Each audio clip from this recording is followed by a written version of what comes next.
Eu estou querendo trazer a discussão para o nosso caso aqui brasileiro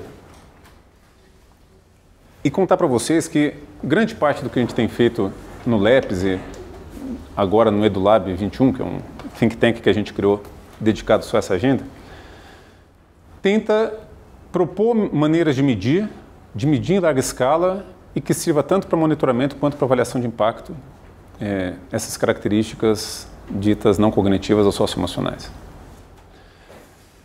Por causa dessas limitações, a nossa escolha acabou recaindo sobre instrumentos de relato ao invés de tarefa.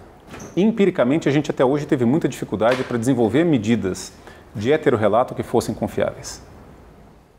Então, as nossas medidas principais são todas de autorrelato. Tá?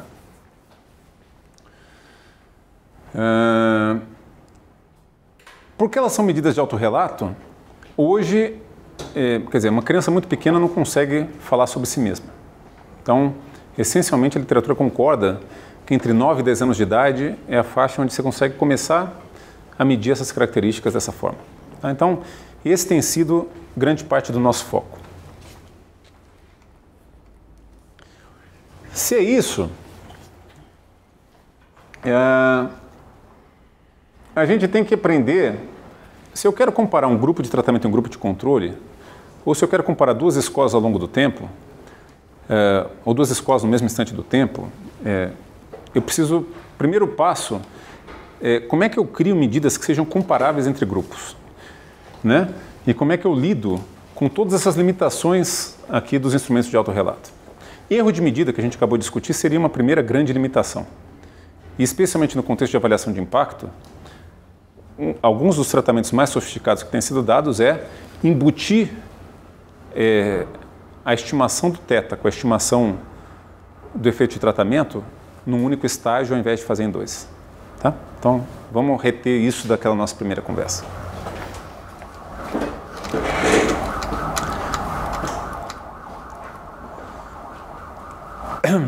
A segunda coisa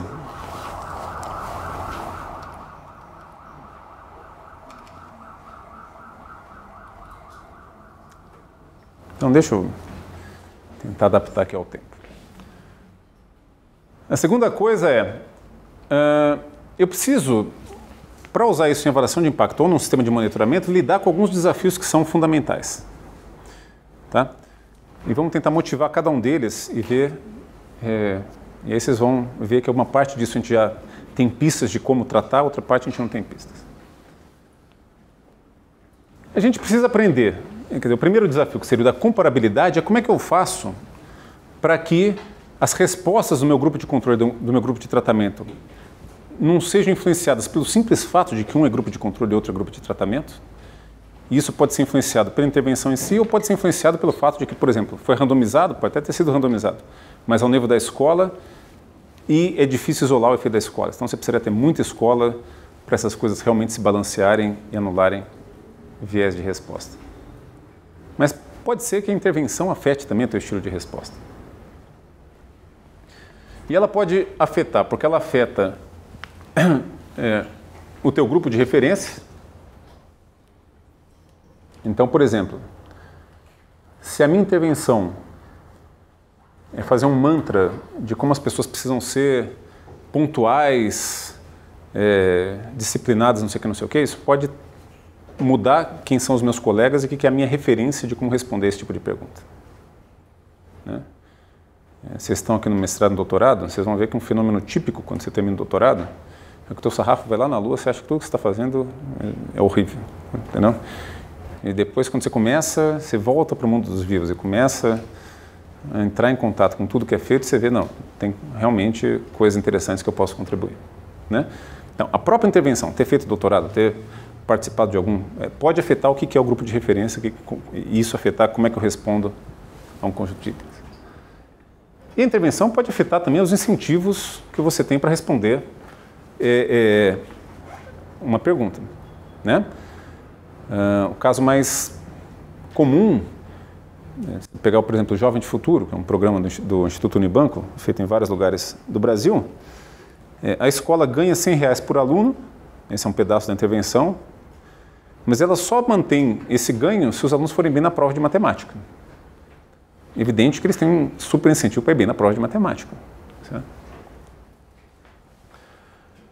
O segundo grande desafio é a sintetização. Aqui eu vou dar uma opção de pistas de coisas que a gente já fez e que ajudam a lidar com esses problemas.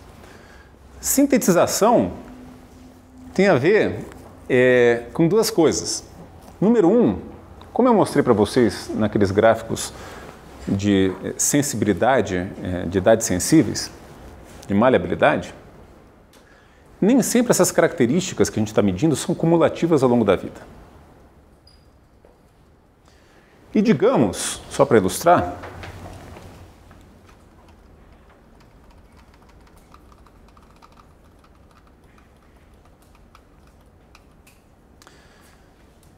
que esse seja o padrão de desenvolvimento dessa característica, que é uma das mais importantes para predizer sucesso futuro, dentro daquelas que a gente mede, esse seja o padrão de desenvolvimento dessa característica ao longo da vida.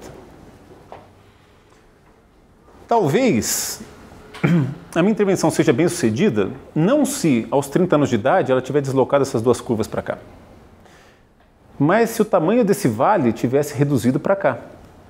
Por quê? Porque é aqui que é a fase que elas estão na escola aprendendo. Se grande parte de por que essa característica é boa tiver a ver com o efeito que ela tem sobre o aprendizado, eu não necessariamente quero um deslocamento paralelo, como a gente está acostumado a medir. Eu quero uma redução desse vale aqui. Eu quero dar um peso grande para quanto ela consegue mexer aqui. Tá certo? Esse é um pedaço do problema. E é o fato dela não ser cumulativa. Um outro problema que existe... Já me perdi aqui. É que para várias dessas características, não é verdade que quanto mais, melhor. Eu posso, digamos que eu queira medir agressividade. E eu tenho duas escolas. Numa escola que tem a mesma média. Numa escola está todo mundo na média.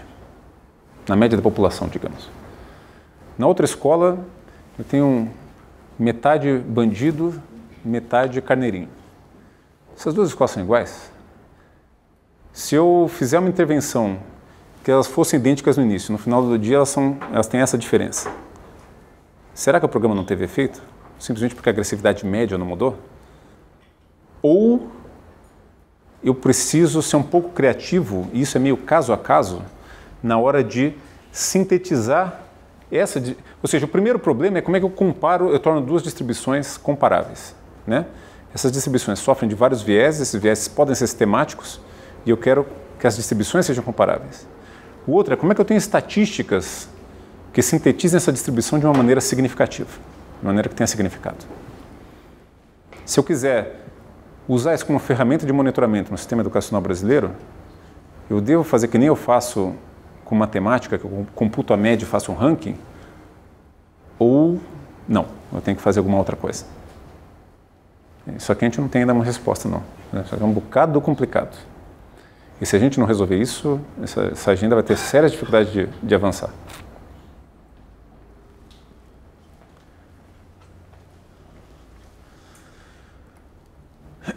Estimação, eu já falei para vocês do erro de medida, né? Que no fundo está relacionado com o problema de valor adicionado, mas valor adicionado também tem um pouco a ver com aquela discussão de TRI que a gente já discutiu. Então, esse pedaço aqui eu vou dizer que a gente discutiu já grande parte dele. O que a gente não discutiu ainda? Lembra que eu falei para vocês que grande parte dos instrumentos de autorrelato, no limite, são sempre a tua autopercepção sobre alguma característica tua. Mas se eu colocar isso num framework um pouquinho mais sofisticado de economia, eu posso pensar que alguns desses instrumentos, de maneira mais próxima, medem como você é e outros como você se percebe. Sempre influenciado pela tua autopercepção das duas coisas, né, Diego? Alguns são desenhados para capturar características que variam menos e que, portanto, tem mais a ver com como você é, e outros como você se percebe. Minha avaliação de impacto, a escolha das tuas medidas também é bastante influenciada por isso. A gente pode pensar que se o que você quer medir é o impacto sobre um resultado final, tua nota de matemática, ela é bastante influenciada por como você é, quanto você sabe de matemática. Se o teu resultado eu decidi fazer faculdade quando eu chego no final do segundo grau, talvez seja muito influenciado por quanto você acha que é o seu potencial de matemática, mais do que quanto é o seu potencial de matemática. Então, instrumentos que capturam crenças, autoconceito, isso é uma hipótese empírica a ser testada. Mas a gente acha que conduzem principalmente esse tipo de resultado, decisões, ao passo que instrumentos de traço conduzem mais resultado. Tá certo? Então, aqui são alguns desafios. Mas a gente precisa ter isso daqui tudo claro para poder propor como ferramentas de política pública no longo prazo.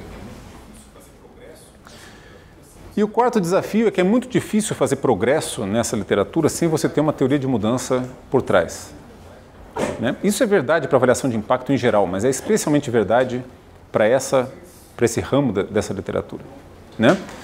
Quer dizer, vocês, não sei quão familiarizados estão já estão aqui estudando avaliação de impacto, mas o que são os trade-offs? E por que, por exemplo, as estimações não randomizadas ainda têm algum espaço na literatura? E, na minha opinião, elas vão voltar a ter muito mais espaço. Porque a avaliação de impacto, ela quase que resolve apenas um problema de extração de sinal. Essa intervenção funciona ou não funciona? Né? É como se eu tivesse aqui um X, aqui um Y, e eu quase consigo extrair uma espécie de uma derivada parcial. Eu não sei se isso aqui vale, se eu fizesse essa mesma intervenção para quem tem esse X, esse negócio valia. Eu não sei se aumentasse a dosagem dessa minha intervenção, se o efeito aumentaria, diminuiria. Eu quase que tenho um problema de extração de sinal. Né? Aquela intervenção empacotada daquela específica forma teve ou não teve impacto. E eu consigo medir isso de maneira muito rigorosa. Em política pública, a gente percebe a seguinte coisa. Primeiro, que cada vez mais eu preciso pegar daquela intervenção, que quase sempre é um monte de mudanças empacotadas, e saber quais são os ingredientes centrais, os princípios ativos que realmente estão fazendo diferença aqui dentro. Porque nem sempre eu consigo replicar todos eles. O Paris School, que a gente viu que rigorosamente tem um efeito enorme na idade adulta, tem um dos ingredientes fundamentais que são as pessoas que criaram a intervenção, apaixonadas pela intervenção e dispostas a fazer de tudo para aquilo dar certo. Aquilo não é escalonável, você não consegue replicar. Várias tentativas de fazer o Paris School em outros contextos não tiveram impacto do Paris School. Porque você pode copiar o currículo, as atividades, ir na casa das pessoas, mas parece que você tem um ingrediente. E se eu não souber, né, que são os mecanismos, em outras palavras, o que é a teoria de mudança, por que isso está levando a isso, dificilmente, quer dizer, isso aqui é super útil para a ciência, para descobrir de maneira precisa que isso causa isso. Mas em política pública a gente precisa ganhar graus de liberdade ali para saber, isso aqui vai funcionar para todos os grupos, que ingredientes aqui dentro que funcionam mais, como é que eu componho isso. E a segunda coisa é que os impactos nem sempre são contemporâneos. Né? Várias das intervenções educacionais, quando você mede o impacto cognitivo, você tem fading out, você tem desaparecimento ao longo do tempo. Os socioemocionais parecem que são de menor magnitude no curto prazo, mas são mais estáveis. Mas no topo disso a gente está interessado em essas duas coisas intermediando resultados futuros. Tá certo? E sem a teoria de mudança, quer dizer, com ela já é difícil, mas sem ela é quase impossível lidar com o problema de simultaneidade que existe. Tá certo? E eu consigo saber se uma intervenção educacional teve impacto sobre autoestima. Mas se o meu objetivo é saber quanto que a autoestima tem impacto sobre salário, ou quanto a autoestima tem impacto sobre nota de matemática, eu tenho um problema de que, mesmo que eu tenha uma variação exógena na autoestima, que já é difícil, no microsegundo seguinte, porque a nota de matemática aumentou, ela já tem feedback na autoestima e assim por diante. Se eu não tenho uma teoria de mudança, eu não ponho estrutura no modelo, uma estrutura que seja defensável para conseguir isolar os efeitos de feedback, eu já rapidamente perco a noção de o que está causando o quê. Bom, a parte que a gente conseguiu fazer mais progresso está nesse primeiro pedaço aqui, que no fundo é o que a gente acha que sem isso o negócio, a chance de avançar é zero. O resto a gente acha que é super importante, mas alguma hora alguém vai achar maneiras criativas de usar. Mas se a gente não conseguir comparar duas distribuições, tratamento e controle, escola A com escola B, essa coisa realmente impacta.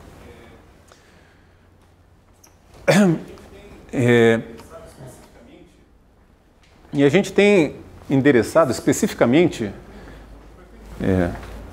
esses problemas aqui. Overclaim menos. Overclaim já também conversei com vocês. A solução tipicamente são aquelas cascas de banana, de tentar ver quanto que o sujeito está exagerando no que ele sabe ou não sabe, mas aqui para o tipo de instrumento que a gente tem agora, não tem sido uma prioridade, a gente tem preferencialmente se dedicado a esses 4 instrumentos aqui.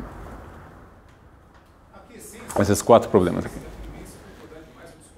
A aquiescência, como eu falei para vocês, é a tendência a concordar demais ou discordar demais das perguntas. Então deixa eu dar uma palhinha aqui sobre que controles a gente pode incluir num questionário que permitem lidar com viés de aquiescência.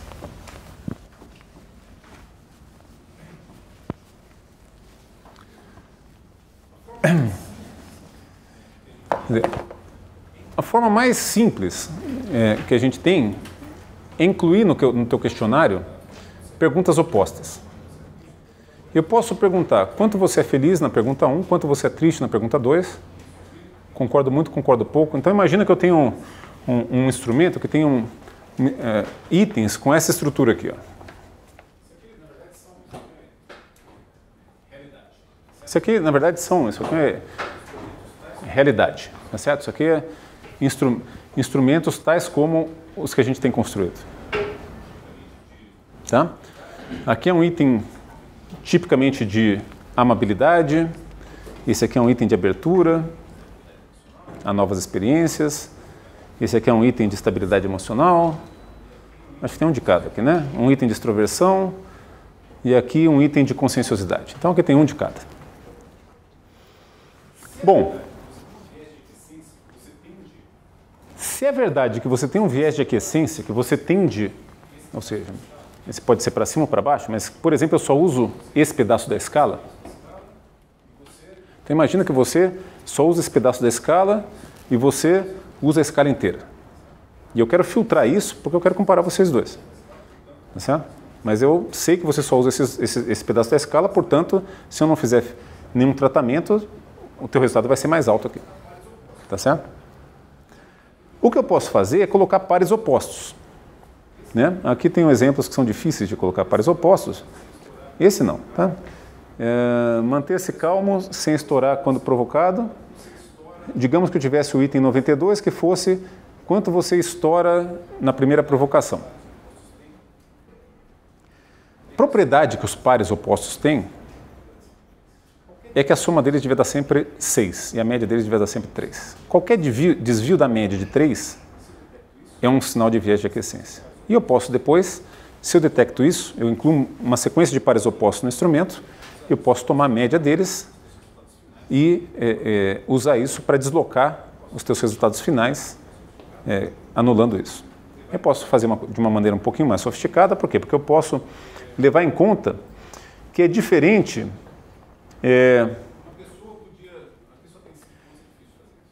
Quer dizer, uma pessoa podia... Aqui só tem 5 pontos, é difícil de fazer isso, certo? Mas digamos que tivesse 4, 5, 6 e 7. Então, e uma só usasse 5, 6 e 7, e a outra 4, 5, 6 e... A outra só 6 e 7, a outra 4, 5, 6 e 7. As médias aqui dos pares opostos podia dar igualmente diferente da média global. Mas são vieses distintos. Em alguns, eu realmente uso muito pouco da escala, então a variância entre as minhas respostas é sempre 6 e 7, 6 e 7, a outra é 5, 6 e 7, uma variância maior. Então, uma sofisticaçãozinha eu posso normalizar todas as respostas, tirando a média dividindo pelo desvio padrão, e ter um controle do viés de aquiescência, tirando o desvio com respeito ao 3, ou ao 4, ou ao ponto intermediário, e dividindo pela variância dentro do sujeito das respostas dele. Tá certo? Então você tem... Mas o espírito das correções por viés de aquiescência é você pegar pares opostos e, de alguma maneira, direta ou transformada, olhar para o desvio em relação ao ponto intermediário e recalibrar as respostas do indivíduo.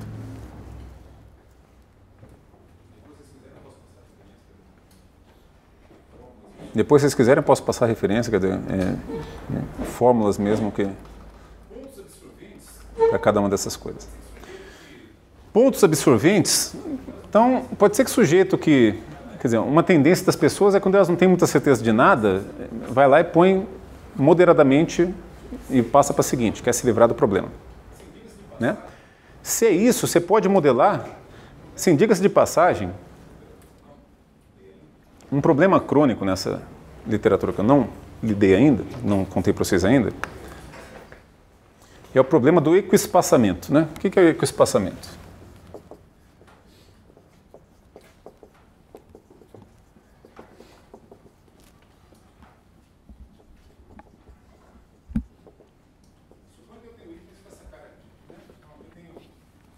Suponha que eu tenho itens com essa cara aqui. Né? Então aqui eu tenho item 1 e aqui eu tenho item K.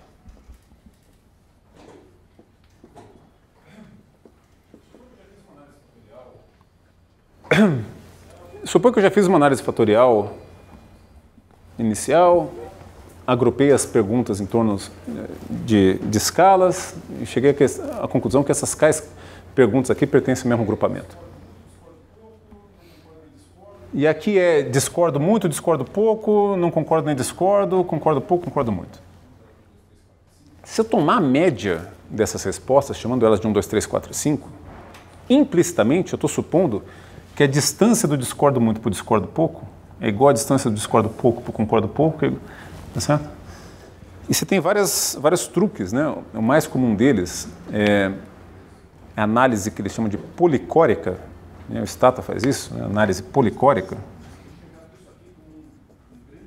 que no fundo é enxergar tudo isso aqui como um grande logite ordenado empilhado, né? E olhar para as proporções empíricas de frequência de respostas 4 para esse item, de resposta 2 para esse item, resposta 3 assim por diante, e supor, imagina que tem uma função sinoide por trás e eu preciso parear com a frequência de 4, frequência de 5. Então, aonde que está centrado essa distribuição sinoide? Né? Então, se tem muito 4, eu vou para esse item dizer que ela está centrada aqui, para esse item aqui eu vou dizer, sei lá, que ela está centrada aqui e assim por diante. Né? E isso daqui vai dar uma distância baseada nessa área entre o 3 e o 4, entre o 4 e o 5, ou seja, quão fácil ou difícil é o sujeito se mexer do 4 para o 5 baseado na distribuição empírica. Tá certo? Então, o ecoespaçamento ele já é um problema per si. Mas no topo disso, você tem o problema dos pontos absorventes. Pode ser que o 3 absorva excessivamente respostas. Como é que você trata? Então imagina que isso aqui agora, ao invés de ser um logite ordenado empilhado, é um logite ordenado empilhado com inflação de 3. Que nem você tem um modelo de contagem com inflação de 0, esse tipo de ideia, que no fundo é a mesma coisa que o chute, né? No fundo aquilo ali é uma inflação de acertos artificial por causa do chute, né? A maneira de você modelar a inflação também é isso. Quer dizer, o sujeito pode ter respondido 3. Então imagina que o que eu vou fazer é o seguinte, eu vou dizer que a chance do sujeito responder 3 ela é igual a uma chance que não tem nada a ver com como o cara é. Tá certo? A chance do item K ser igual a 3 do indivíduo I tem um negócio que não tem nada a ver com o comportamento K, tem a ver com uma característica do indivíduo de responder 3 demais, então ele já tem uma inclinação a responder 3. E se ele não tivesse sido afetado por essa inclinação para responder 3, que faria ele? Aí realmente tem aqui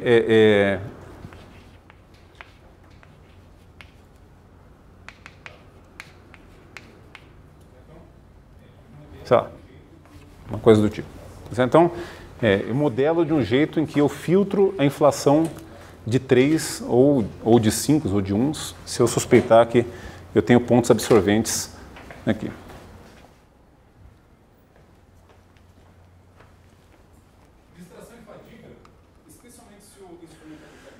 Distração e fadiga, especialmente se o instrumento é aplicado de maneira computadorizada, você pode medir o tempo por item que ele levou respondendo.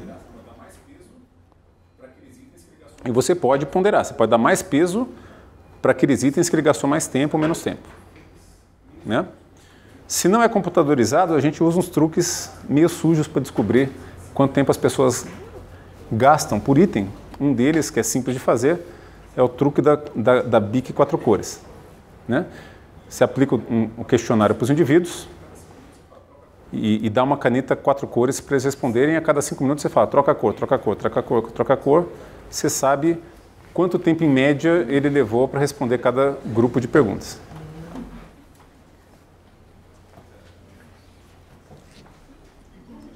Não, pois é. E grupo de referência... Grupo de referência tende a ser o problema mais cabeludo deles todos, que a gente tem tentado lidar. Né? Como é que eu lido com o fato de que ser pontual para um brasileiro, para um alemão, para um mexicano e para um coreano são coisas muito diferentes? Né?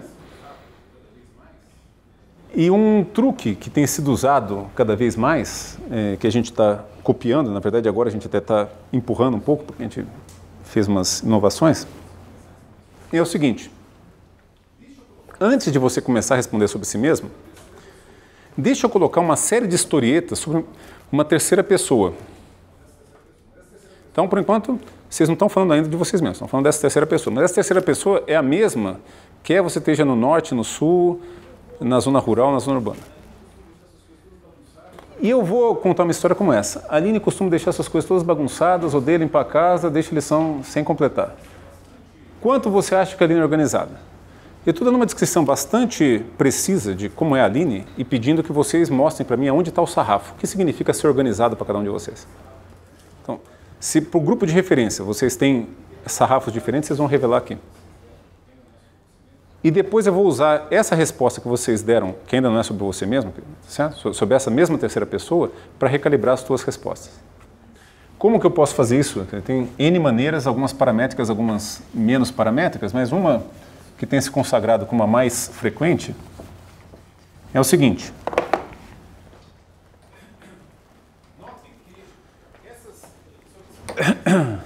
Notem que isso aqui são vinhetas âncora, né?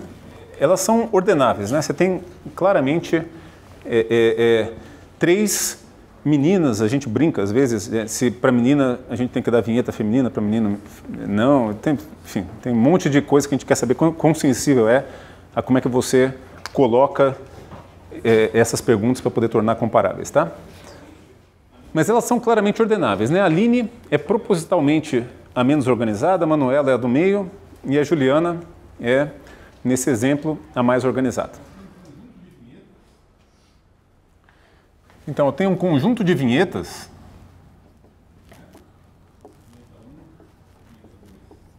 né? Vinheta 1, vinheta 2, vinheta 3. E depois eu tenho um conjunto de itens.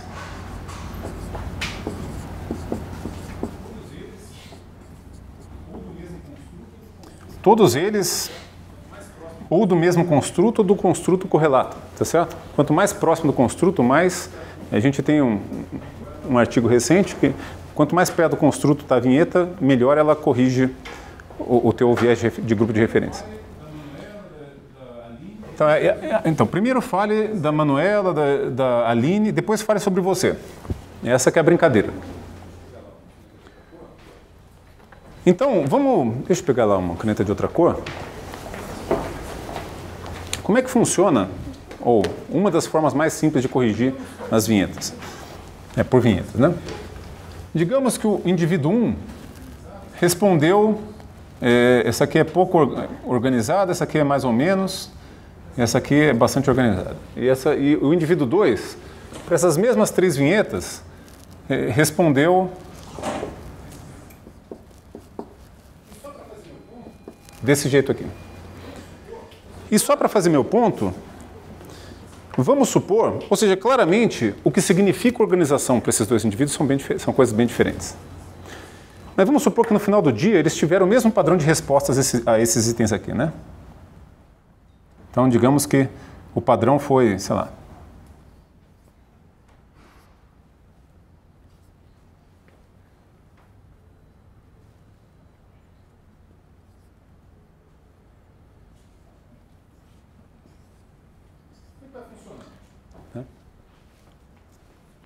Como é que vai funcionar?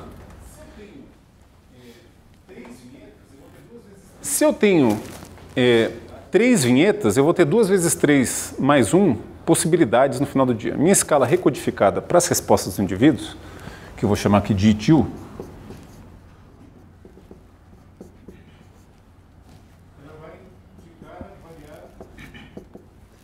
ela vai de cara variar em 7 pontos. 2 vezes 3 mais 1. E como que ela vai funcionar? O indivíduo 1, que é o indivíduo... Bom, o indivíduo 1 é o verde, respondeu 2 a esse item aqui. 2 para o indivíduo verde é igual a vinheta mais baixa. Então, o 1 vai significar menor do que a vinheta mais baixa, igual a vinheta mais baixa.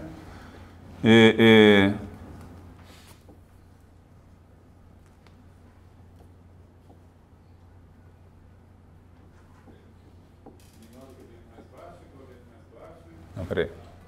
Menor do que a vinheta mais baixa, igual a vinheta mais baixa, entre... Ah, aqui faltou um.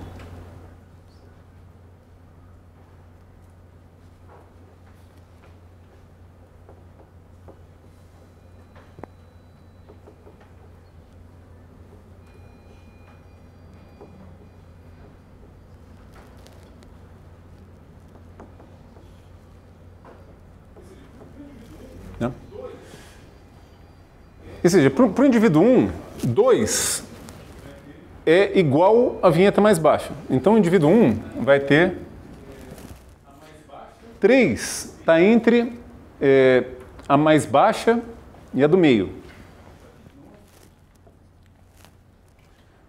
Aqui está aqui de novo. 5 é igual a mais alta. Então, 5 para ele é 6.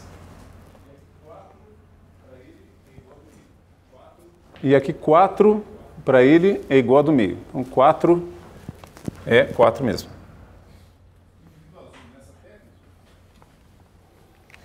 O indivíduo azul nessa técnica, 2 é igual a vinheta do meio.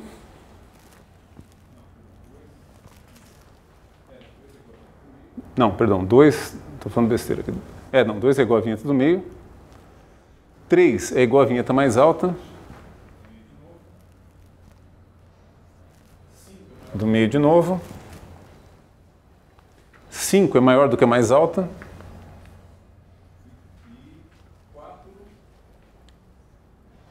E 4... Peraí, 4 o que é aqui? Maior que a mais alta. Maior que a mais alta de novo. Então, essa técnica para corrigir o viés de grupo de referência, ela pega 2 indivíduos que tinham o mesmo padrão de resposta sobre si mesmo e tenta usar o juízo que eles fazem sobre essas situações de maneira diferente para criar uma discriminação entre eles. Tá certo? Diga. Vocês respondem primeiro as perguntas da vinheta, essas perguntas âncora, ou primeiro a pergunta principal? Até hoje sempre foi primeira pergunta âncora. Primeira... Se é sensível a isso ou não, é uma das perguntas empíricas que a gente precisa testar. Minha pergunta é a seguinte... Mas deixa eu dizer só por que isso. Ah, tá, perfeito. Porque ela tem 2 papéis, quer dizer, a gente acredita que além dela servir para saber onde está o teu sarrafo, aquecer as turbinas e de começar a botar para pensar, entendeu? Ela facilita depois você te familiarizar com essa escala de 5 pontos. Né? Mas aí, quando você coloca a pergunta primeiro, de uma certa forma você está botando, na verdade, na cabeça da pessoa o sarrafo aí, a percepção sobre o assunto do pesquisador. Por exemplo, quando essa pergunta, por exemplo, pontualidades, primeiro eu falo, João chegou meia hora atrasado, ele é muito pontual ou não? 15 minutos, 5 minutos.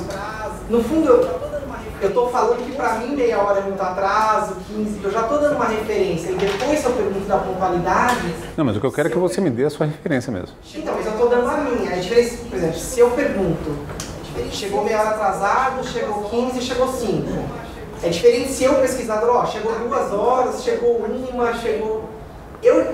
Na pergunta eu já estou dando. Aqui, por exemplo, quando você pergunta de organização, você já está dando mais ou menos pesquisado o que é ser muito organizado ou não. Você acaba influenciando depois quando ele... Não, você está... Isso, claro, mas... Não mecanismo, a minha pergunta é, na verdade, é um super mecanismo para corrigir essa referência, mas como você não está inserindo um outro problema que é a sua referência? Assim? Então, vamos lá.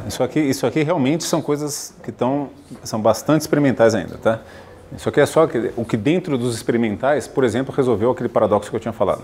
Isso aqui no PISA 2012 foi feito e aí você volta a ter o país com mais média de conscienciosidade tendo mais média de matemática, depois da correção. Então, mas não é certamente a única forma de lidar com o problema e mesmo existindo as vinhetas, não sei se aquela maneira é a melhor de usar essa informação. Mas olha só, eu quero propositalmente que todo mundo, e na verdade é sempre um problemão para mim, quando um indivíduo acha que essa daqui é mais organizada que essa. Isso é uma violação, e a proporção de violações é um dos contaminadores principais, porque ela pode ser um viés cognitivo, ou ela pode ser realmente, sei lá, alguma coisa errada. Então, um dos indicadores para saber se as vinhetas foram bem construídas é saber, todo mundo põe essa atrás dessa, sim, isso é o que eu quero. A única informação que eu quero que você revele para mim é aonde que essas três coisas se situam numa escala de 1 a 5. Essa daqui está coladinha com essa, no limite. Essas duas aqui, o teu sarrafo é tão alto que essas duas aqui para mim são super bagunçadas. Isso aqui tudo para mim é 1. E essa aqui é mais ou menos. Entendeu? Você foi educado para... Entendeu? O outro não, relaxa. Isso aqui é normal, isso aqui é, sei lá, super organizado, pô. Você está forçando aí a propriedade da transitividade, mas você quer olhar para a cardinalidade, né? A distância que se tem entre eu achar que a pessoa é muito para pouco. Isso, o que você quer é só situar esses três marcos na tua escala de 1 a 5. E é porque, idealmente, você queria situar o contínuo, né? Você queria saber 1 milímetro a mais de organização, onde que ele se situa, e aí você ia conseguir, você não ia ter, por exemplo, isso daqui, né? Esses dois casos aqui, o cara respondeu diferente, mas depois da correção eu não consigo discriminar, porque a minha âncora maior que eu tenho para ele está no 3 aqui, né? Eu só sei que esses dois aqui estão acima do 3. Ou seja, essas duas respostas, ele se julgou mais do que ele julgaria a Juliana, certo? Coisa do tipo. Mas, assim... E o charme disso aqui foi no PISA 2012 ter corrigido o paradoxo e aí as pessoas começaram a usar, a gente tem usado aqui no Brasil também. Então, isso são alguns truques que a gente tem usado porque, na nossa opinião, o maior problema é tornar comparáveis as respostas, né?